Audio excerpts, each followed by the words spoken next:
अच्छा मन में गोटे कथा आसे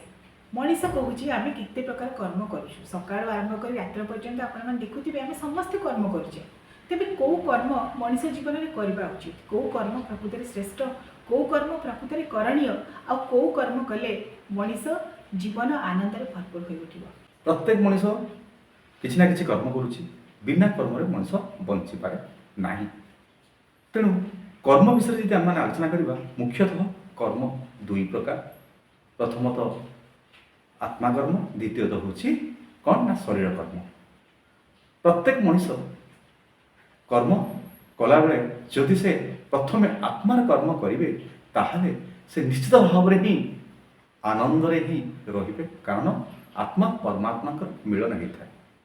आपण मैंने जानते आत्मा किसी खाएनि परमात्मा एक विभूति शक्ति आत्मा बिना आत्मा शरीर मूल्य रहेनि प्रकृत जो शुणुले आप आत्मार कर्म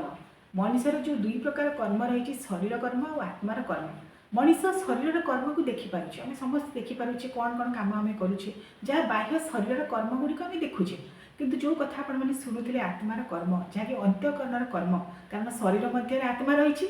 आत्मा जो कर्म करुच्ची आवश्यक कारण परमात्मा सान्निध्य लाभ करने को हेले परमात्मा कृपा पाइबा को हेले केवल शरीर कर्म नुहे आत्मार कर्म जरूरी आउ से आत्मार कौन कर्म आपण मैंने शुणु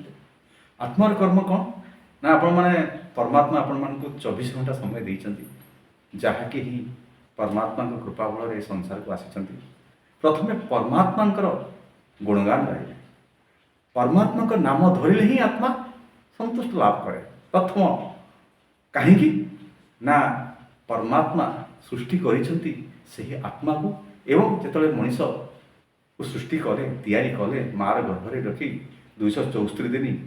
सेतबले कौन कले ना शरीर संपूर्ण परमात्मा का हाथ में तैयारी कले कलापर कौन कले ना आत्मार रूपक विभूतिर शक्ति दे संसार को छाड़े तेणु जदि आपण मैंने 24 घंटार 24 मिनिट ही परमात्मा केवल परमात्मा गुणगान करेंगे परमात्मा सानिध्य रे परमात्मा को सम्मान दे निजर कर्म गुड़िक आरंभ करेंगे ताहले आत्मा शांति लाभ कर कहीं ना आत्मा परमात्मा मिलन हम आत्मा जो परमात्मा को खोजे परमात्मा जपरी आत्मा को ए सृष्टि को छाड़ी शरीर टे दे कारण शरीर मध्य आत्मा रही आत्मा रहिले ही शरीर पूर्ण हुए तेणु परमात्मा जेहेतु आत्मा को छाड़ी पृथ्वी पृष्ठ को प्रत्येक आत्मा मनीषर आत्मा हो आमर सृष्टिर कीट पतंग पशु पक्षी गछलता प्रत्येक देहरे गोटे जीवन अच्छी आउ से जीवन रूपक शक्ति हूँ आत्मा तेणु जो कथा आपण मैंने शुणुले जे आत्मा परमात्मा जेहेतु देइछंती आत्मा एवं से आत्मा जदि परमात्मा को ही खोजे अर्थात दिनर 24 घंटा शुणुले आपण मैंने 24 मिनिट जब समय बाहर कर परमात्मा चिंतन रहे ताहा ही सार्थक मनीष जीवन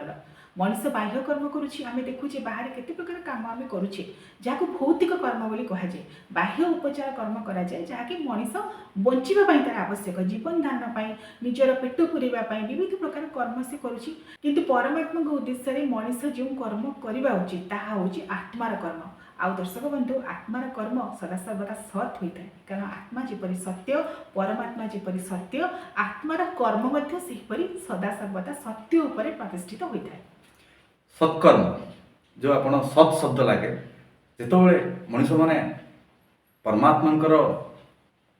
गुणगान करती से कौन करती ना सत्संग करती मुझे कहूँ सत्संग अर्थ सत् अर्थ परमात्मा संग अर्थ सहित जुड़वा जिते से परमात्मा सहित जोड़ी होता है से कौन होता है ना सत्संग सृष्टि होता है सत्संग हेले कौन हुए ना परमात्मा आनंद हवा सहित आत्मा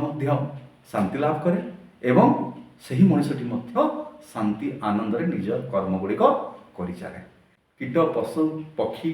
एमान होती कौन ना एमानकर चेतना शक्ति नहीं किंतु मनुष्यर चेतना शक्ति अच्छी परमात्मा आत्मा विषय जानवर शक्ति अच्छी से कौन करती ना जेहेतु चेतना शक्ति नहीं से माने पूर्व अर्जित जदा विद्या जदा कन्या जदा धर्म अग्रे धावती धावती से ही बल पूर्व कर्म अनुसार ही से कौन होता ना पशु पक्षी कीट पतंग होता किंतु मनीष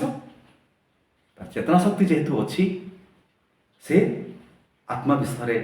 अनुध्यान करने उचित परमात्मा विषय अनुध्यान करने उचित एवं आत्मा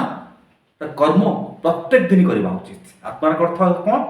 ना परमात्मा को सम्मान दवा 24 घंटा 24 मिनिट केवल परमात्मा जहाँकि से कौन व्यक्ति नहीं केवल शक्ति आपंकर जीवनदाता अटंती एवं परमात्मा एभली आत्मा को सृष्टि करिसेंती आप विभूति शक्ति जे कि आप शरीर भितर अच्छी किंतु से किसी खाए ना आप देखिए केवल आत्मा किसी आप खाए कि खाए से तो परमात्मा आत्मा रूपक शक्ति दे आपको जीवनदान देते तेणु आप जानिले आत्मार कर्म विषय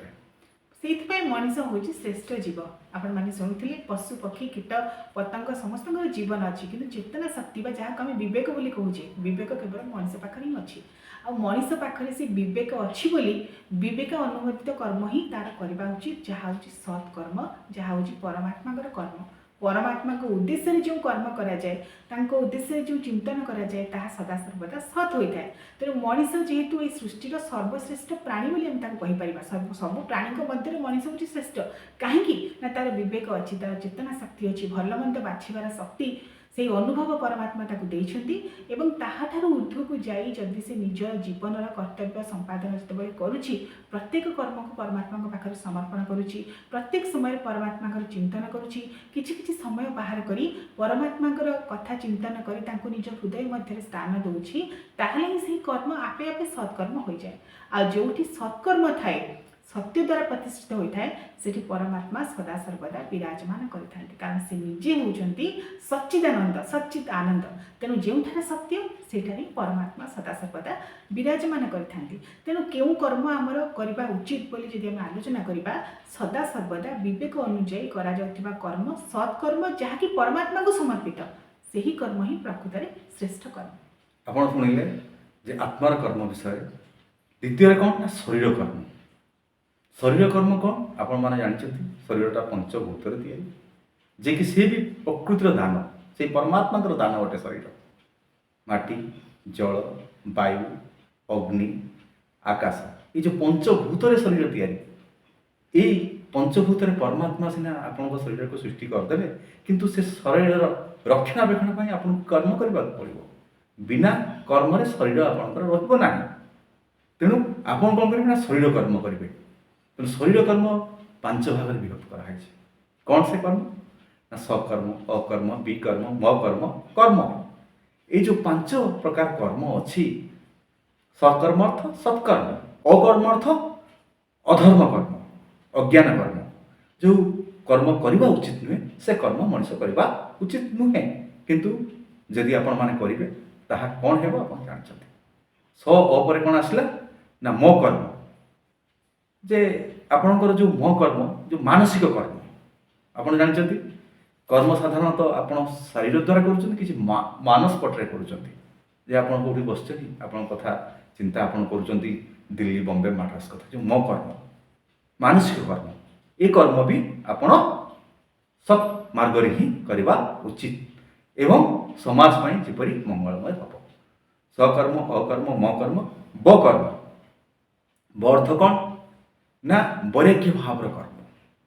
जदि आप जो करेंगे जो स्थान को जीवे सेठी जमी आपणकर वैराग्य भाव थी कले कौन हम ना आप शरीर सुंदर रहा कर्म दैनंदिन जीवन में जो आपणकर कर्म सका उठे उठला आप नित्यकर्म सरेंगे तापर आपणकर जो कर्म अच्छी